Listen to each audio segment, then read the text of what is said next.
ગુજરાતમાં ક્ષત્રિયો સમાજના તમામ લોકો એક મંચ ઉપર એકત્રિત થવા માટે ગુજરાતના પૂર્વ મુખ્યમંત્રી શંકરસિંહ વાઘેલા દ્વારા એક આહવાન કરવામાં આવ્યું છે અને આ આહવાન થકી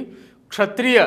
શક્તિ અસ્મિતા મંચની એક શરૂઆત કરવામાં આવી રહી છે કે જેના થકી ક્ષત્રિય સમાજના તમામ સંગઠનો ભેગા થઈ એક મંચ ઉપર એકત્રિત થાય અને આગામી સમયની અંદર સરકાર સામે પોતાના પડતર પ્રશ્નોને લઈને રજૂઆત કરે આ પ્રકારની માંગ સાથે એક આખું મંચ તૈયાર કરવાની તૈયારીઓ શરૂ થઈ ચૂકી છે। નમસ્કાર, આપ જોઈ રહ્યા છો ન્યૂઝરૂમ ને આપની સાથે હું છું પ્રદીપ। ગુજરાતમાં હાલ તો કોઈ ચૂંટણી નથી, પરંતુ તેમ છતાંય ચૂંટણી જેવો માહોલ છે તે ગુજરાતની અંદર સર્જાઈ ચૂક્યો છે।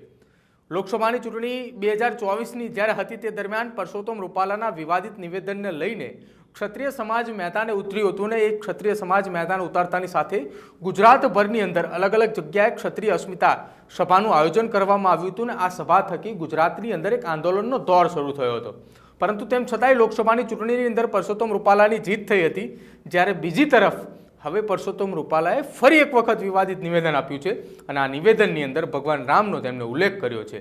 જ્યારે ભગવાન રામના નિવેદનને લઈને ઉલ્લેખ કરવામાં આવ્યો છે ત્યારે ફરી એક વખત ક્ષત્રિય સમાજ જે છે તે મેદાને આવ્યું છે। ક્ષત્રિય સમાજના મહિલા આગેવાન ગીતાબા અને પ્રજ્ઞાબા દ્વારા એક પત્રકાર પરિષદ કરવામાં આવી હતી અને તેમણે કહ્યું હતું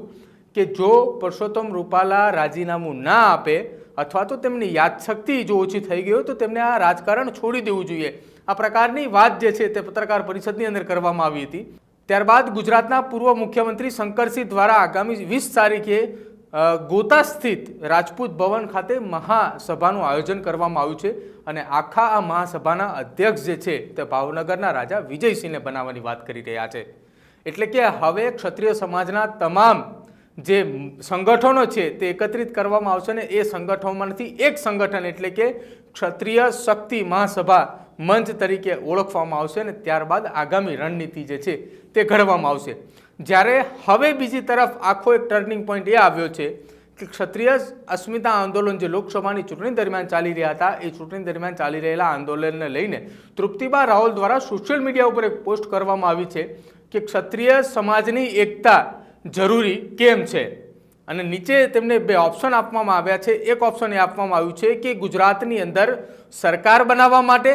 ક્ષત્રિય સમાજનું સંગઠન બનાવવા માટે, અને અન્ય એક ઓપ્શન જે આપવામાં આવ્યું છે તેની અંદર તેમણે લખ્યું છે કે કોઈ પણ રાજકીય પક્ષની સરકાર બને એને સમાજનો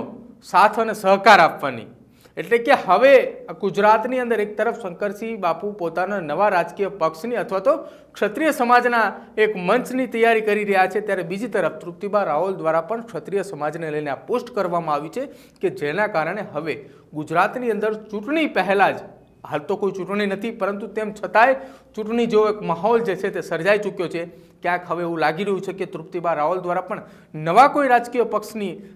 શરૂઆત કરી શકે છે, કેમ કે છેલ્લા કેટલાક સમયથી ગુજરાતની અંદર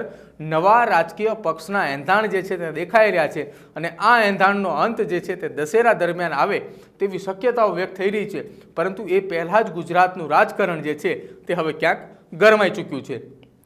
ક્ષત્રિય સમાજના આ નવા મંચને લઈને આપનું શું કહેવું છે અને સાથે સાથે તૃપ્તિબા રાવલ દ્વારા જે સોશિયલ મીડિયા ઉપર પોસ્ટ કરવામાં આવી છે એ પોસ્ટને લઈને તમારું શું માનવું છે એ આપ અમારા કોમેન્ટ બોક્સની અંદર જરૂર જણાવજો। અમારી ચેનલ ન્યૂઝરૂમને આજે જ લાઇક કરો, શેર કરો અને સબસ્ક્રાઈબ કરો।